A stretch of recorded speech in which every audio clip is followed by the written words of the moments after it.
But I do want to move on to something else. We talked about Heyman being masterful in promos a little earlier. Well, But how did he get there? but how did he get there? Well, that's how you can find out, because just last Tuesday, Paul Heyman's DVD came out. Ladies and gentlemen, my name is Paul Heyman. We watched it. We watched it, and we just It was kind of pretty wanted good. to share our thoughts on it.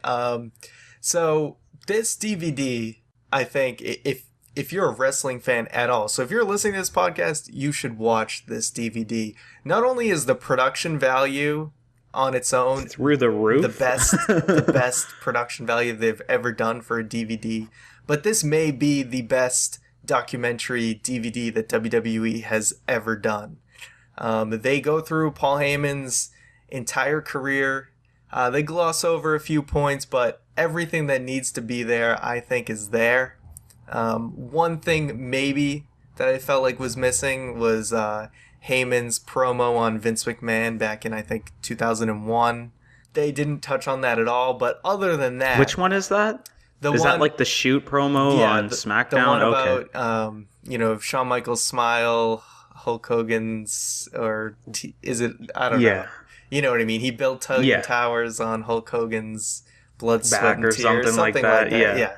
Anyway, that promo is excellent. They didn't really touch on that at all. But, I mean, they touched on him coming into WWE and, ECW, everything. Everything that needs to be there, him even working at Studio 54. But anyway, Keith, your feelings on the DVD.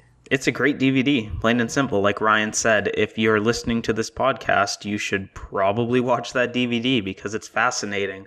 I think Paul Heyman, I look up to Paul E. dangerously, like as a entertainer and a performer and a businessman, and it's just a really good, interesting story of his life. They don't sugarcoat anything either. Like there's parts where Stephanie McMahon comes off a little rude, but what she's saying is not exactly wrong about how Paul Heyman failed to do some things.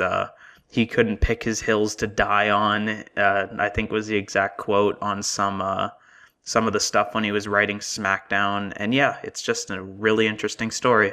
Yeah, exactly. You get a lot of good insight. There's a lot of backstage footage of ECW stuff that a lot of people may never even known existed. I know I didn't. You really see how Paul Heyman kind of ran ECW. They spend a lot of time on ECW, which is great. They give it a lot of attention. It's a Paul Heyman DVD. Exactly. You kind of have to. Oh, absolutely. I think it was given the right amount of attention is what I'm saying. And that there was a lot of cool information there. Even a tidbit about there was a time where Shane McMahon almost ran ECW as an internet-only show.